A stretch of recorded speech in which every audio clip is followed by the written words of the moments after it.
Welcome to The Edge. I'm joined by Ronnie Johns, former state senator in Louisiana from the Lake Charles area over in southwestern Louisiana, current Gaming Control Board chairman, set to retire at the end of June.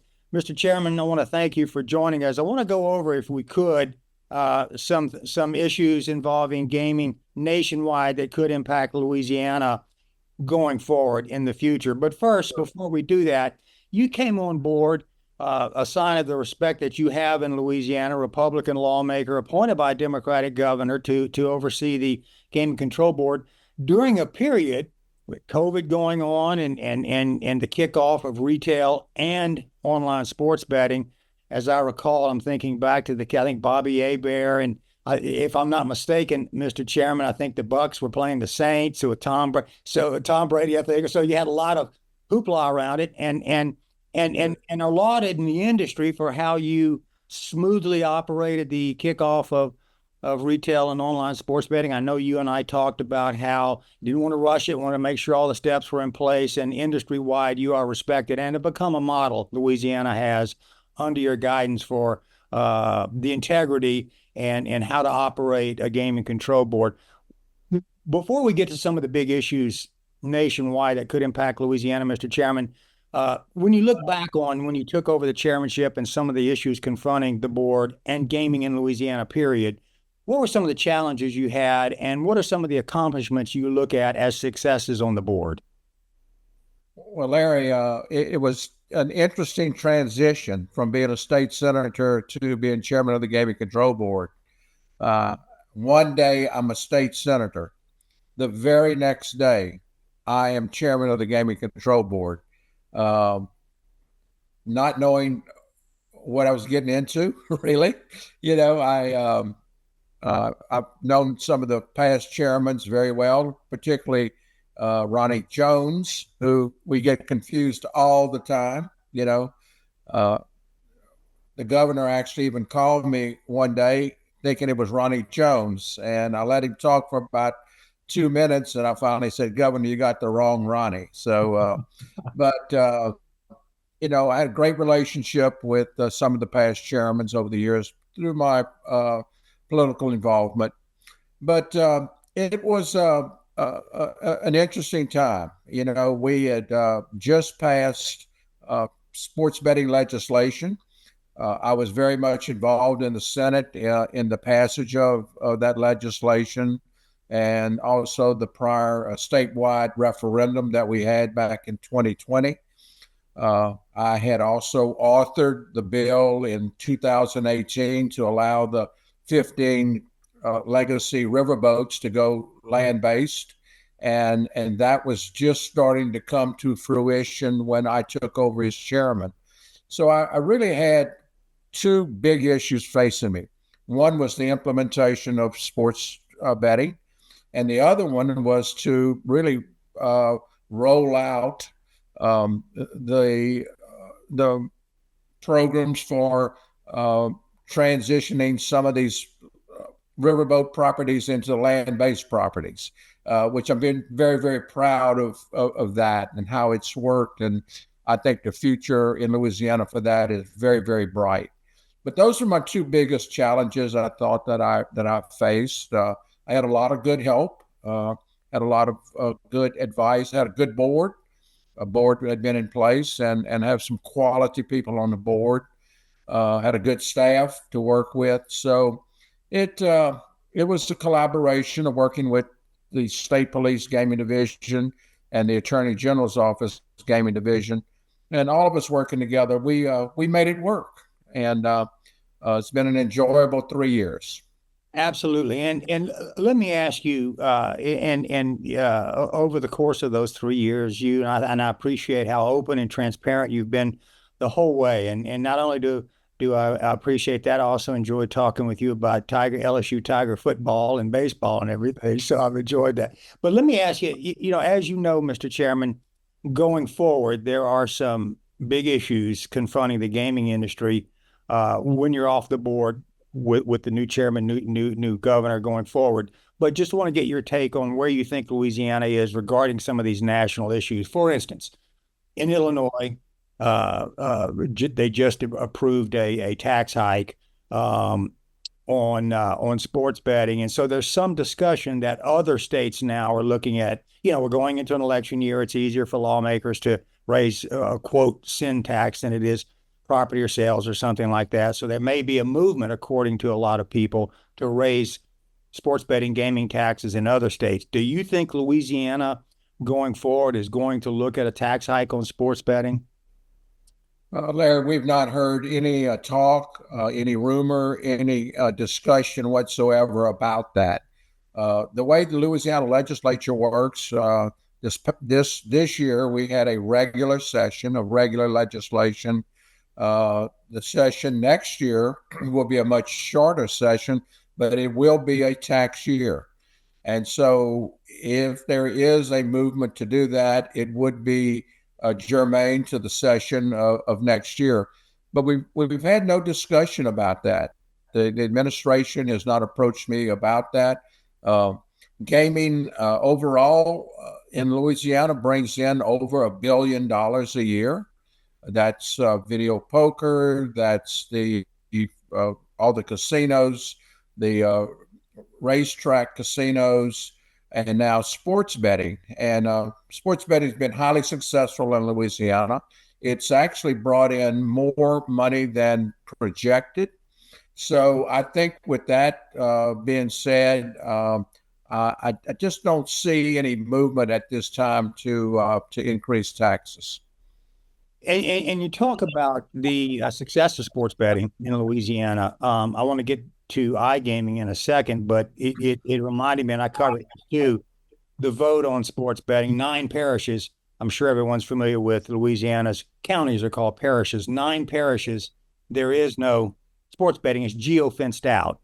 Do you see a Correct. movement, and you've got all the big players in Louisiana from FanDuel, DraftKings, BetMGM, Caesars, and everybody. Do you see a movement in those parishes at some point to legalize There, sports betting? I do, and I don't think it's coming from the industry. It's coming from the constituents back home who are trying to access. They're sitting in a no parish. They're trying to access their mobile app. They can't participate, and so I've had conversations with a number of legislators this year that. Are interested in moving forward in the future for another referendum. The way it would work in Louisiana, the legislature would have to approve another referendum in those particular parishes for sports betting. But I'm not sure that all 9 will get there. I predict over the next, say, 4 to 5 years, you could probably have half of those attempting to approve sports betting again. Would it be a parish by parish vote, or would it be one vote with It those would be involved? no, it would be parish by parish. Okay. Any sense on Yeah. which parishes might be a green light?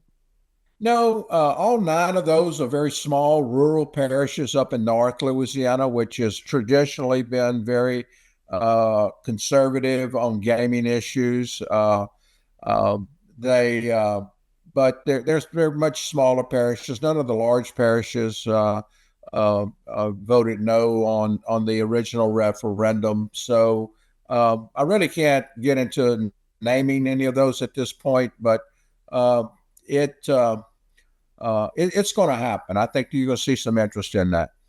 And along those lines, with the expansion of gaming, whatever it's called, online casino games, iGaming, iCasino, where you can fire up an app and play craps, slots, blackjack, roulette, online casino games.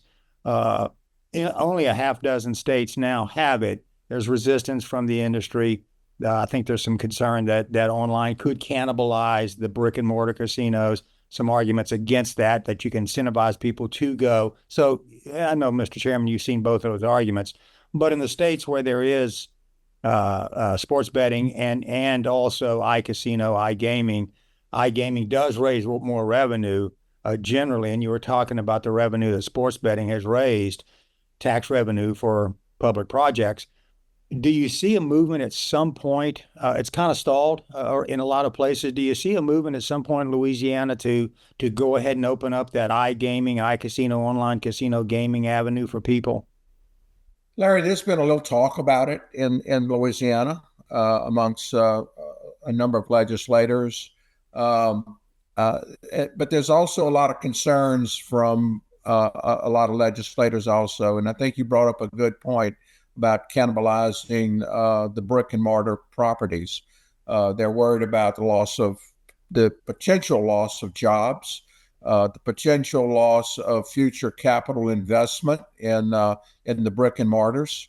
And I think one thing we're proud of here in Louisiana that the casinos that the land-based properties that we are approving are not just casinos. We mandate that they have a number of other amenities on their properties, such as really fine restaurants, nice entertainment venues, the swimming pool experiences. If you go to the Golden Nugget in Lake Charles or La Berge in Lake Charles, I mean, they're quality, they're Las Vegas quality properties that bring in a lot of people other than just gaming. So I think you're going to see some pushback from a number of legislators on that aspect. The other aspect is going to be those legislators who view it as an expansion of gaming. Uh, Look, when I passed the bill in 2018 for the riverboats just to go landside, which we certainly didn't view that as an expansion of any gaming whatsoever. It was difficult to pass that piece of legislation. I squeaked by with a couple of extra votes on the Senate floor to get it passed. So you're going to have some pushback from some of the traditional um, Christian-based organizations, such as the Family Forum here in Louisiana, and others who are traditionally anti-gaming. There is a very vocal group in Louisiana that are anti-gaming, so they're going to oppose it. And look, the industry itself is actually split on it. I've talked to some of the industry folks who absolutely want it. I've talked to some of the industry folks who absolutely don't want it. So when you don't have a unified effort by the industry itself, and you get into the lobbying of legislation for that, it's going to be difficult to pass. But yes, there is a conversation going on about it, and I'm prohibited by law here in Louisiana from political activity, so I'm not a part of that conversation on the political level. But I hear it, and I know it's out there, and it probably won't be next year, but possibly in the following year, probably in 26, you may possibly see a little bit more talk about it. Do you think there's been some sense you're talking about some of the pushback from the anti-gaming factions, Mr. Chairman? Do you think there's a sense since 2021 retail, 2022 online sports betting, the casino industry, the horse racing industry? I remember my dad, we'd go down to Karen Crow and watch some of those races that weren't illegal, Yeah. that were legal back in the day. It's always been a big part of the culture in Louisiana. Yeah, you Yes. know what I'm talking about. Um, is there a sense though that they're starting to loosen up, that there is a little more understanding in Louisiana that gaming is a part of sort of it's not the bugaboo that people might have thought it was? You're absolutely right about that. And I think the referendum on sports betting that occurred in 2020 showed that. When you have the 55 out of 64 parishes that voted yes, you had parishes. Uh, Let me back up and say this: every form of gaming in Louisiana has been voted on by the people. So every parish has got different levels of gaming. Uh, I live in Lafayette Parish right now. They did not approve video poker. They didn't not approve casino gaming when it was on the referendum vote, but they approved sports betting by 65% of the vote. You get over East Baton Rouge Parish, there's no video poker, but there's sports betting and casinos. So it's a multitude of legalized gaming in different parishes. But overall, statewide, on the sports betting referendum, 64% of the people across the state said, yes, we do want sports betting. So I think that's loosening up some. They've seen that it's not increasing crime. It's not been the bad industry that people sometimes thought it was going to be, and they really like the fine properties, the nice amenities that go with it, and so it's been. I think you're seeing a little different perspective, but there's always going to be a faction out there that's going to be opposed to it. So yeah, I think that's in every state. Yeah. Speaking of, and a couple more questions. Again, I appreciate you taking the time, Mr. Chairman, to go over these issues. But you had mentioned the riverboats going ashore legislation that you had pushed on that. Correct me if I'm wrong. I think there are 3 either ashore now or in the process, and a couple of more, 5 or 6 that are either onshore or embarking on that of the 15 license holders. Do you see down the road? Correct me if I'm wrong. 1,200. There's a buffer between the waterway and where you can go on land and build more slots, more hotel rooms, that sort of thing. Do you see that movement going beyond the current 5 or 6 that are embarking on it? And do you see a point where Louisiana goes all ashore? I see a point where we're going to have a number of them do it. I don't think we'll ever get to the point where all 15 are going to do that. Just from an economic standpoint of it, is it feasible for them to do that? We've got 3 that are now open. Actually opened the 3rd one just about 10 days ago down in Kenner, Louisiana, the New Orleans area. The Treasure Chest, it's a Boyd property, $100 million project. Beautiful project. Just really, really, really proud of it. We've got 2 more under construction right now. The Bell in Baton Rouge, interesting project. Started out being about a $40 million project. They've expanded their plans, and they're now up to a $140 million project. And it's going to be a first-class property in downtown Baton Rouge. And then up in Bossier City, it's a really interesting, we've got Cardish coming to Louisiana. And people who are familiar with Cardish know their history of building first-rate hospitality, entertainment districts. It's about a $300 million project.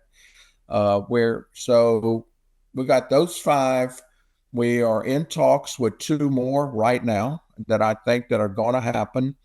And I'm highly encouraging the next chairman to be really proactive in talking to the industry to do this. But I think that they all understand that the future of gaming in Louisiana, if they want to compete with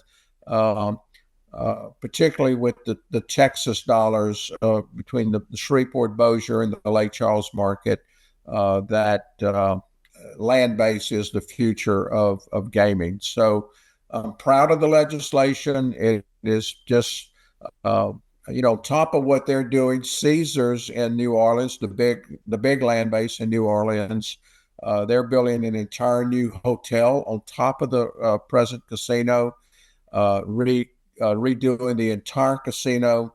It's a $450 million project. So with the 5 riverboats that are going land-based plus Caesars, we've got about $1.4 billion of capital investment going on in Louisiana right now. And that's where I really think the future is going to be. right there. So Is what any sense of timeline on that New Orleans land-based property, the name change, the build out, when it'll all be open and ready to go? well, Is there a ribbon? dude, the Super Bowl is in New Orleans next year. So So they're really, really pushing hard to get all of that open and completed by Super Bowl of next year. So I think they can make that timeline. It's going to be first rate. Uh, it will be a landmark property for New Orleans, and you know, we all know how big the Super Bowl is, and so I think that's what their goal is, to get that done by early 2025. there is a big threat to the west. You're from Sulphur, the Lake Charles area. You and I have talked about this as you were talking, as you mentioned a moment ago. A lot of the properties in Louisiana first rate. You got golf courses, swimming pools. You get a lot of people from Texas. Mattress Mac, the high profile bettors come over, but not just Mattress Mac. You get a lot. Houston's the fourth largest city in the country. Texas, the second most populated state in the country. No commercial casinos, no legal commercial sports betting in Texas. Mark Cuban, Jerry Jones, Tilman Fertitta, they've all talked about, at one level or another, that it's coming someday. But the legislature's had trouble in Texas. I don't know if trouble's the right word, but they've not, despite companies like Las Vegas Sands lobbying heavily and spending some money buying the Mavericks, they haven't passed commercial casinos and legal sports betting, and 2025 could be another rough road. If it does get passed in Texas, first of all, what's your sense that the people you talk to in Texas, that they might actually get those things done? But secondarily, if it does pass in Texas, what kind of threat? You got a horse track like right near the Texas border, and then of course the Lake Charles casinos, especially, which is the most, if I'm not mistaken, the most robust market in Louisiana, the Lake Charles area. What happens if Texas approves all that? Is that going to be a blow to Louisiana? It's going to be a huge blow to Louisiana. The Lake Charles market, and there are three casinos there plus the racetrack. The racetrack is a Boyd property. It does extremely well. Does about 40% of the total Louisiana market right there in Louisiana. Then you go north, up in the northwest corner to the Shreveport-Bossier area. There are 6 licenses there plus a racetrack. And their market share is down about 30 to 35% from what it was at their heyday. Reason for that is the proliferation of the tribal casinos at the Oklahoma-Texas border. You got the WinStar Casino sitting right there at the Texas border. It's 80 miles closer to Dallas than it is from Dallas to Shreveport-Bossier. They, of course, we know they pay no taxes, so they do a lot of advertising. They do a lot of giveaways. They loosen up their slot machines when they need to. They have absolutely hurt the Shreveport-Bossier market. But I'm proud of the Shreveport-Bossier market because they're actually investing a lot, not just what Cardish is doing up there, but all the other properties are making substantial $30 and $40 and $50 million renovations. They're not just sitting back and say, "Oh, woe is me." They're really trying to grow their market, and we're starting to see some gain back in that market share. But to get back to the issue of Texas, look, we've been very, very fortunate in Louisiana. Who would have ever dreamed that we would go over 35 years of having legalized gaming in Louisiana, and Texas still doesn't have it? So we've been fortunate in that sense in terms of revenue. Do I think it's going to happen? I think one day it's going to happen, but I don't think it's in the very near future. I've talked to legislators that I know personally in Texas. Most of them that I know actually are anti-gaming folks, and they think it's going to be a rough road. To change their constitution, it takes 2/3 vote of their House and their Senate. That's a big ask. when you're wanting to get 2/3 vote on any bill, and then when it's controversial, that's a real task. The lieutenant governor in Texas, who actually runs the Senate under their legislative structure, has been anti gaming, and he's held up a lot of that legislation. He won't be there forever. We know that. But let's just say that I don't think 25 is the year that it would happen. But let's just say it happens in 27. Let's just say the legislature approves in 27. By the time you put a regulatory system into place and you get all of that uh, uh, structured, and then you go through the process of awarding the licenses and everything, and then the building out of the properties, and the proposals that I have heard is like either 6 or 7 mega casinos in the Houston, Dallas, and the Austin, San Antonio area. You could be looking at another 5 to 7 years. So it may be into the 30s, well into I mean, not 30, the 2030s, that you're going to see something actually open its doors in the state of Texas.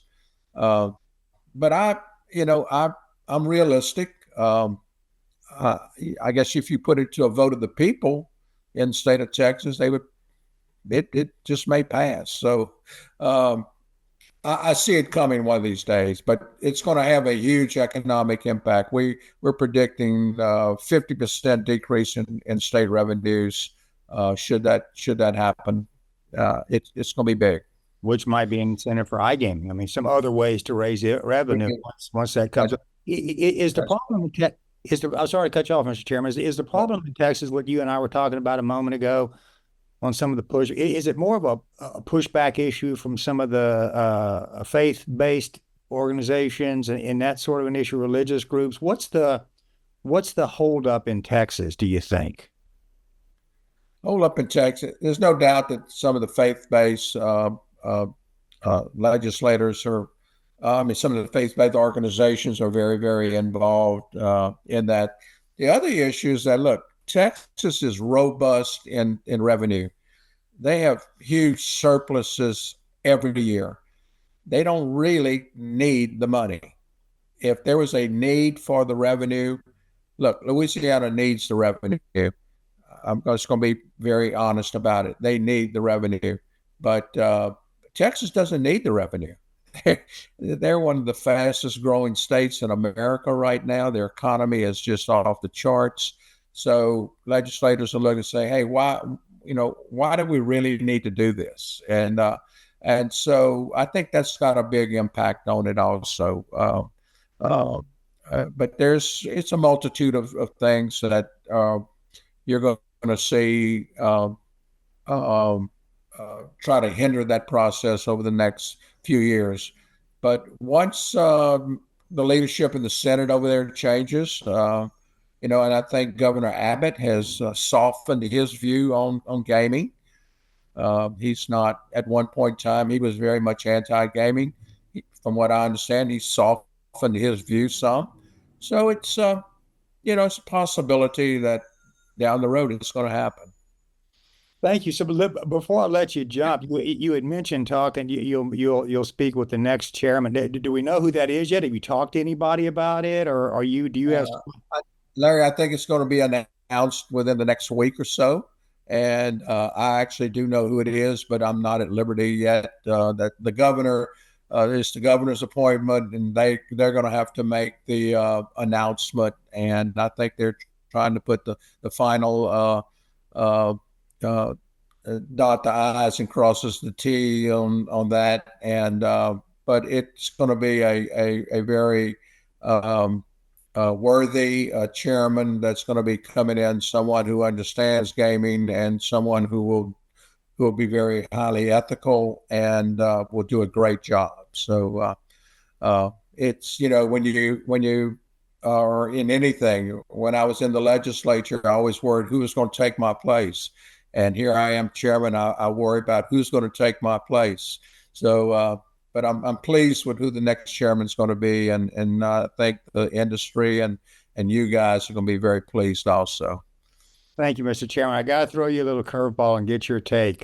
Before we Okay. went, we talked about the Vegas Classic kickoff, September 1st, USC and LSU. I think it's six, and I think LSU's favored by 6.5 now. I haven't looked in several days. Give me your take. Who wins the game, and does is LSU going to cover that 6 and 6.5? May change before September 1st, but what's your take on the kickoff classic between SC and LSU? Well, LSU absolutely wins that game. I mean, let's no, it's going to be a great game, and I think the sports betting numbers on it will be off the charts. And, so we're looking forward to it. I'm not going to make the game. I'm at my age, the greatest seat in the stadium is right there in my recliner in front of my 75-inch television. So, but LSU travels extremely well, and I understand that most of the premier hotels are sold out already, and airline tickets are hard to get, and game tickets are hard to get. So they're going to travel well. It's going to be a great game. I think it's good for college sports, and so we look forward to that. So it's going to be. I think Brian Kelly's got the LSU Tigers going in the right direction this year. Got a good quarterback coming in. But anyway, just to share something with you, Larry, I spent this past weekend at the Alabama football facilities with my 15-year-old grandson, and he participated in a football camp up there and got to do a tour of their athletic facilities, and it just mind-boggling how nice and how much money's involved in college sports today with these major universities with their facilities. The portal and the NIL is actually changing a lot of that, and it's going to be interesting to see where college sports goes in the future. But anyway, go Tigers, and we look forward to a good season coming up. Great talking with you as always, Mr. Chairman. Thanks a lot for taking the time today to chat with me. Larry, it's been a pleasure to work with you over the last 3 years. You are the ultimate professional, and I greatly appreciate your professionalism. And I look forward to my retirement years, and I know my wife is looking forward to it. So thank you very much for having me. Thanks, Mr. Chairman. I'm Larry Henry at Gambling.com. Thank you for joining us on The Edge.